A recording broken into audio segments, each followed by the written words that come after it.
ठीक है, ये बात क्लियर है। इसके आगे हम बढ़ते हैं। अब तो अब मैं क्या करूंगा, ये जो मैंने निकाला ना V1, V2, V3 और V की वैल्यू, उसको मैं पुट कर दूंगा ऊपर वाले इक्वेशन में। ठीक है, सो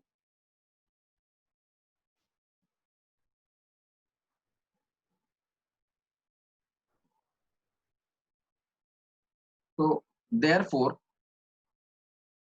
V1 plus V2 plus V3 की वैल्यू क्या आ रही थी, V आ रही थी। तो V1 क्या हमारा IR1, V2 क्या हमारा IR2 और V3 क्या हमारा IR3।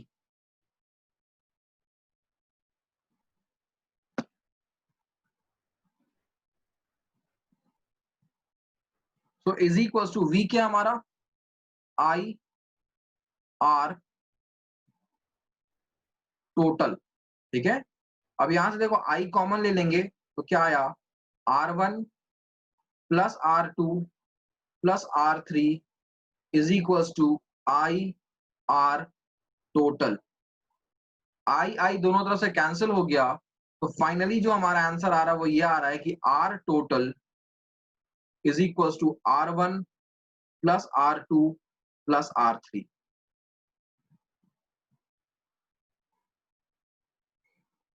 ये हमारा फॉर्मूला आ गया। अगर मान लो यहाँ पर दो रेजिस्टर बस लगे हुए होते सीरीज में तो होता R total is equal to R1 plus R2। अगर 5 रेजिस्टर्स लगे हुए होते तो R1 plus R2 plus R3 plus R4 plus R5 इस तरह से होता। किसी को यहाँ पे कोई डाउट?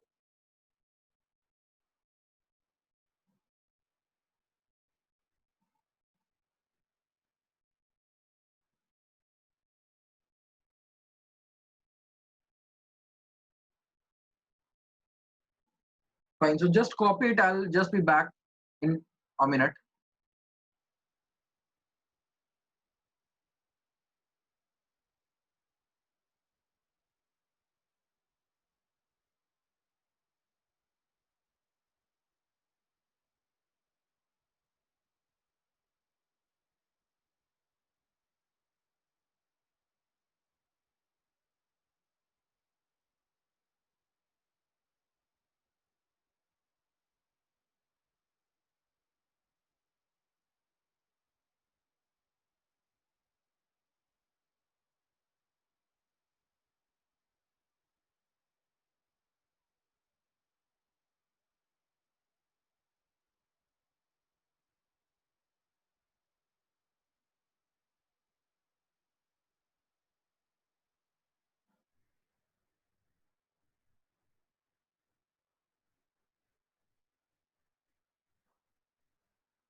सभी ने ये पार्ट कॉपी कर लिया है? तो आगे बढ़ते हैं।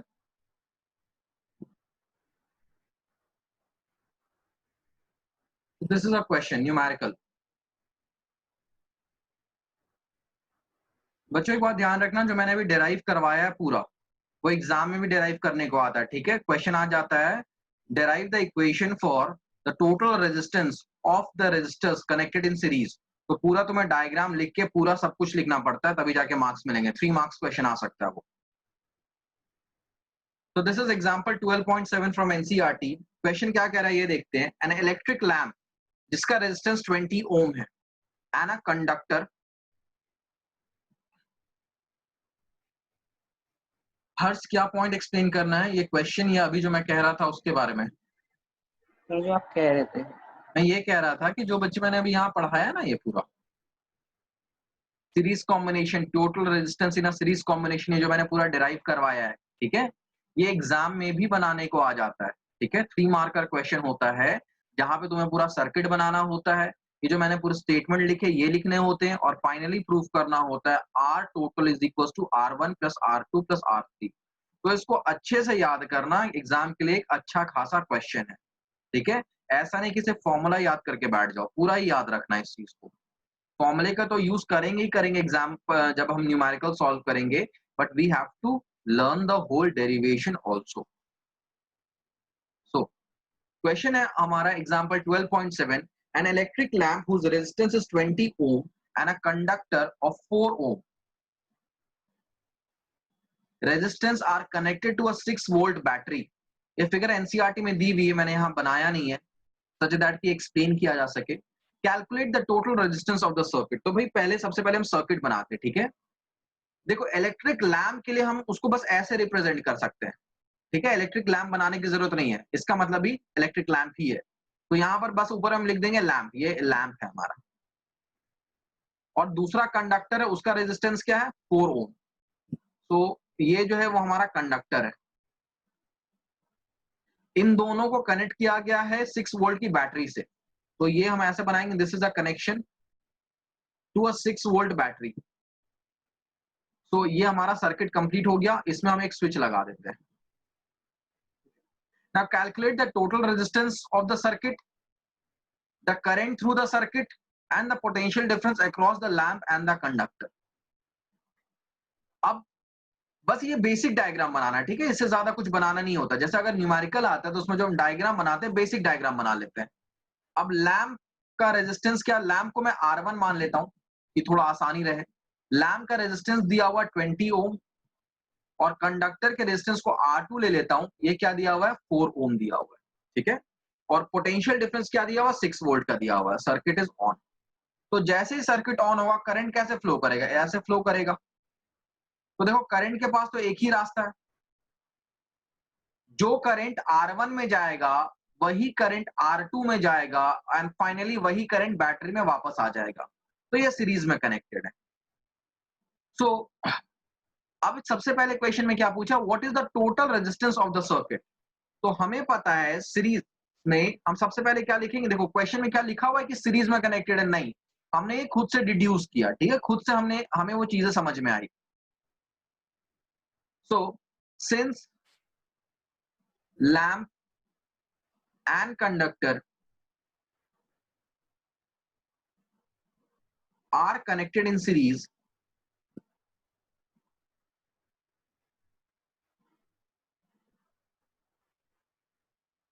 therefore जो टोटल रेजिस्टेंस होगा, टोटल रेजिस्टेंस को आर इक्यू भी लिखते हैं। इक्यू का मतलब होता है इक्विवेलेंट, ठीक है।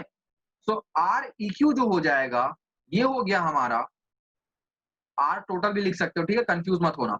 ये क्या होता है भाई R1 प्लस R2, अभी हमने जस्ट फॉर्मूला पढ़ा है। तो R1 प्लस R2 का क्या मतलब हो गया 20 plus 4 which is equals to 24 ohm. So the equivalent resistance is equals to 24 ohm. तो फर्स्ट पार्ट यहां पे सॉल्व हो गया। टोटल रेजिस्टेंस जो है उसे हम इक्विवेलेंट रेजिस्टेंस भी बोलते हैं, ध्यान रखना।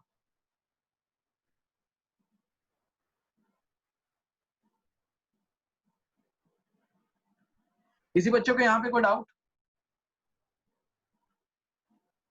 सेकेंड पार्ट देखते हैं, the current through the circuit. अब करंट थ्रू द सर्किट हम कैसे निकालेंगे, by ohm's law we know that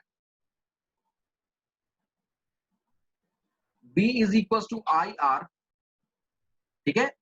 तो V यहां पर क्या है, पूरे सर्किट का पोटेंशियल डिफरेंस। I क्या है, पूरे सर्किट का करंट। और R क्या है, पूरे सर्किट का रेजिस्टेंस। तो I हो गया यहां से V बाई आर। पूरे सर्किट का पोटेंशियल डिफरेंस क्या होता है, जो बैटरी का potential difference, that is 6 volt. और पूरे सर्किट का रेजिस्टेंस हमने निकाला हुआ 24 ओम। सो इट इज 1/4। और करंट का यूनिट क्या होता है बच्चे, एम्पियर। तो 1/4 जो हो गया वो हो गया 0.25 एम्पियर। तो पूरे सर्किट में जो करंट मूव कर रहा है वो कितने का मूव कर रहा है, 0.25 एम्पियर का मूव कर रहा है। यहां तक किसी बच्चे को कोई डाउट।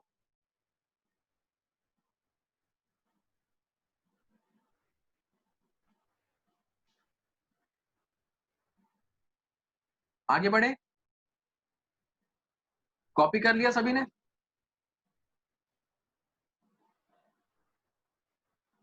हाँ जी, फ्रैक्शन में भी छोड़ सकते हैं, कोई दिक्कत नहीं है।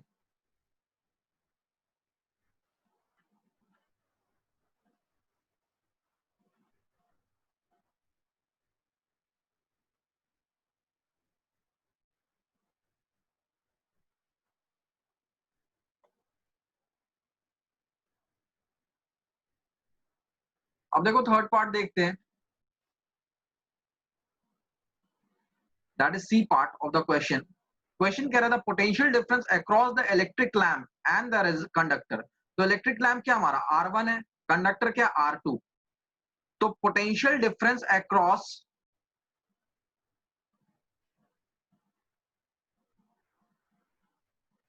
अक्रॉस इलेक्ट्रिक लैम्प,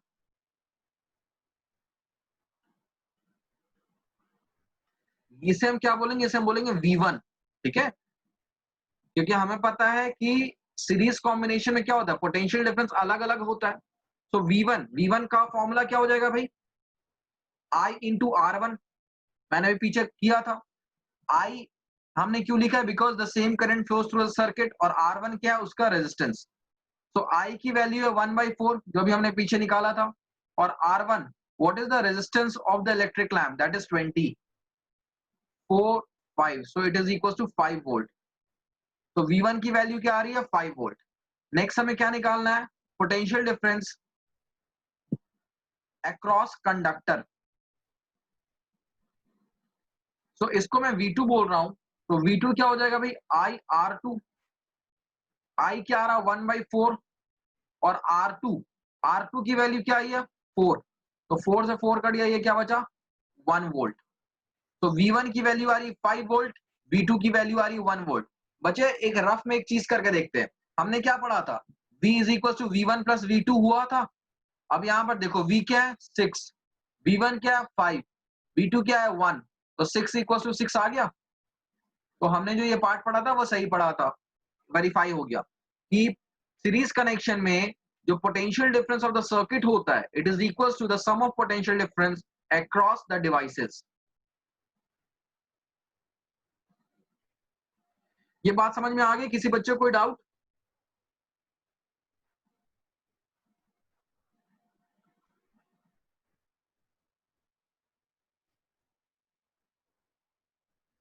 कॉपी कर लिया सबने, आगे बढ़े।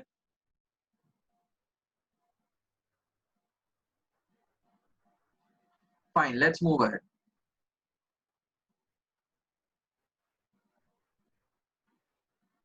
सो ये एक इंटेक्स का क्वेश्चन है, ये तुम्हारा होमवर्क रहेगा। इंटेक्स तुम देख लेना, page number I don't remember exactly. पहला क्वेश्चन क्या है, draw schematic diagram. Schematic diagram का मतलब एक डायग्राम बनाना है of a circuit consisting of battery of 3 cells. 3 cells का क्या मतलब हो गया, this is first cell, this is second cell, and this is third cell. So this is the battery of 3 cells of 2 volt each। तो पूरे battery का क्या हो जाएगा 6 वोल्ट। एक 5 ओम का रेजिस्टर, एक 8 ओम का रेजिस्टर, एक 12 ओम का रेजिस्टर प्लग की, ऑल कनेक्टेड इन सीरीज। तो भाई इसमें 3 रेजिस्टर्स कनेक्ट करने हैं, पहला, दूसरा, तीसरा।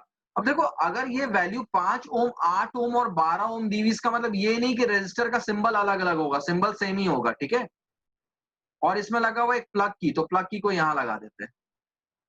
तो यहां पर हम क्या लिखेंगे, R1 which is 5 ohm, R2 that is 8 ohm, and R3 that is 12 ohm। Question हो गया complete. This is part question 1 solve. समझ में आई बच्चे?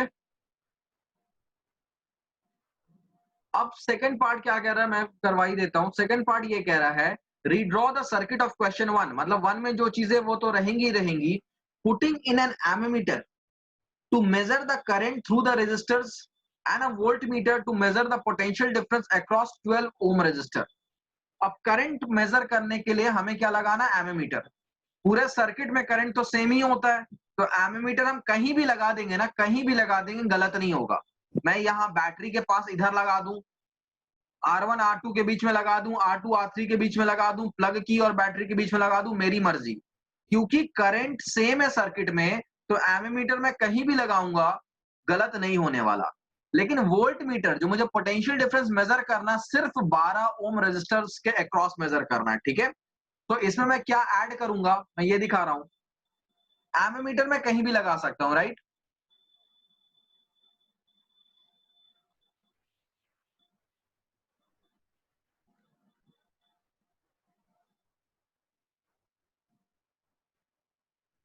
मैंने डिफरेंट इसलिए बना दिया कि कंफ्यूजन ना हो। सो एमीमीटर मैंने कहीं भी लगा सकता हूं, तो मैं यहां लगा देता हूं एमीमीटर को। So this is my ammeter. अब एमीमीटर का कनेक्शन देखो बच्चे, एमीमीटर के इस साइड से जब हम बैटरी की तरफ आएंगे तो हमें पता है बैटरी का ये पॉजिटिव टर्मिनल है, ये नेगेटिव टर्मिनल है। तो एमीमीटर का सबसे पहले क्या मीट करता है, ये एंड पॉजिटिव टर्मिनल से। So this is the positive terminal of the ammeter, obviously this will be the negative terminal. Ammeter का कनेक्शन हो चुका है, अब हमें क्या लगाना है, वोल्ट मीटर लगाना है। तो वोल्ट मीटर किसके अक्रॉस लगाना है भाई, 12 ओम वाले रेजिस्टर के अक्रॉस लगाना, मतलब यहां पर लगाना वोल्ट मीटर। अब वोल्ट मीटर में ऐसे नीचे भी लगा दूं ना तो ये गलत नहीं होगा, ठीक है, ऐसा नहीं कि भाई ऊपर ही लगा सकते, पैरेलल दिखाना है, मैं ऊपर कर दूं नीचे कर दूं कोई फर्क नहीं पड़ने वाला।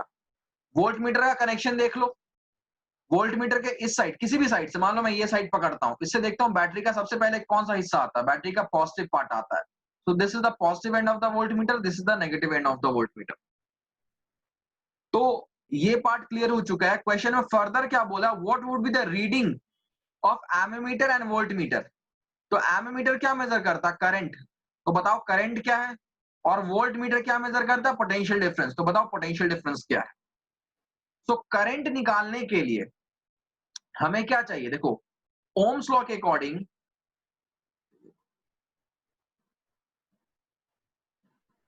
वी क्या होता है, आई आर होता है, तो करंट क्या हो गया, वी अपॉन आर। करंट हमें किसका निकालना है, पूरे सर्किट का निकालना है, तो पोटेंशियल डिफरेंस किसका होना चाहिए, पूरे सर्किट का, वो तो चलो पता है, बैटरी का जो होगा वही होगा पूरे सर्किट का। आर किसका होना चाहिए, पूरे सर्किट का। अब पूरे सर्किट का आर हमें नहीं पता है, बट हमें यह पता है कि तीनों रेजिस्टर जो है वो सीरीज में कनेक्टेड है, ठीक है। तो जो आर होगा वो क्या हो जाएगा, R1 plus R2 plus R3, so which is 5 plus 8 plus 12, ये हो गया बच्चे 25। सो आर की वैल्यू आ गई 25, ठीक है। अब हम यहां पे पुट कर सकते हैं, सो I is equal to we क्या है, 6 अपॉन 25 एम्पेयर। डेसिमल में ले आओ, फ्रैक्शन में ले आओ, कोई बात नहीं। तो ये बी हमें पता, आई हमें पता चल चुका है। Now we want to find the second part, that is voltmeter की रीडिंग क्या होगी।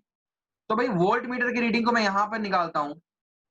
वोल्ट मीटर कहां लगा हुआ है, वोल्ट मीटर सिर्फ 12 ओम वाले रेजिस्टर के अक्रॉस लगा हुआ है।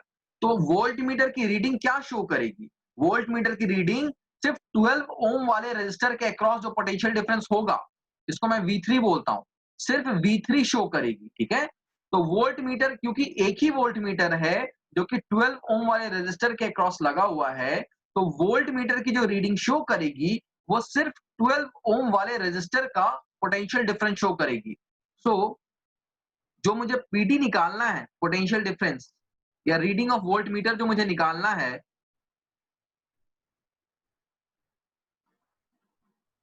वो क्या निकालना है, it is PD across R3, third वाले रजिस्टर के अक्रॉस जो पोटेंशियल डिफरेंस है वो निकालना है।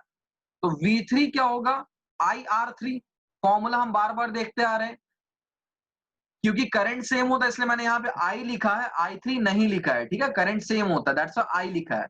सो I की वैल्यू क्या आई है, 6/25, और R3 क्या है, 12 है। तो अगर ये सॉल्व होता है तो ठीक है, नहीं तो इसे हम लिख सकते हैं 72/25 वोल्ट। अब इसे पॉइंट में ला भी सकते हो, फ्रैक्शन में भी छोड़ सकते हो। तो ये आ गया हमारा दोनों आंसर। कोई बात समझ में आई, किसी बच्चे को कोई डाउट है यहाँ पर।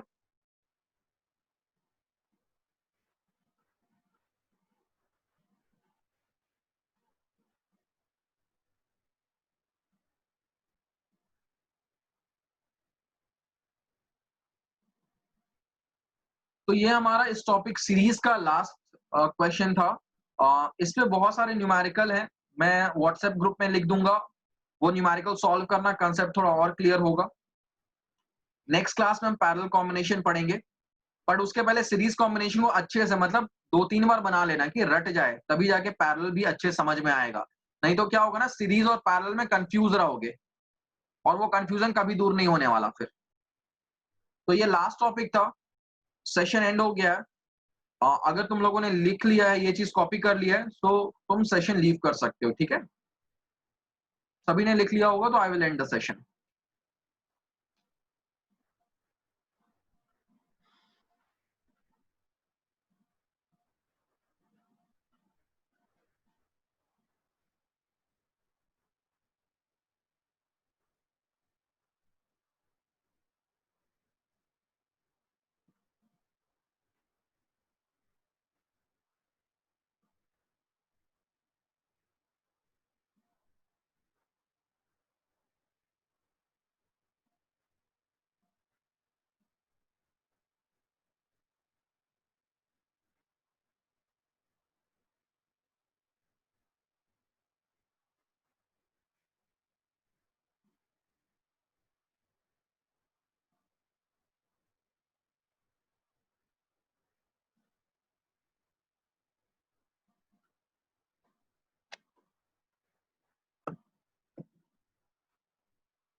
ध्रुव कॉपी हो गया, सभी ने कॉपी कर लिया?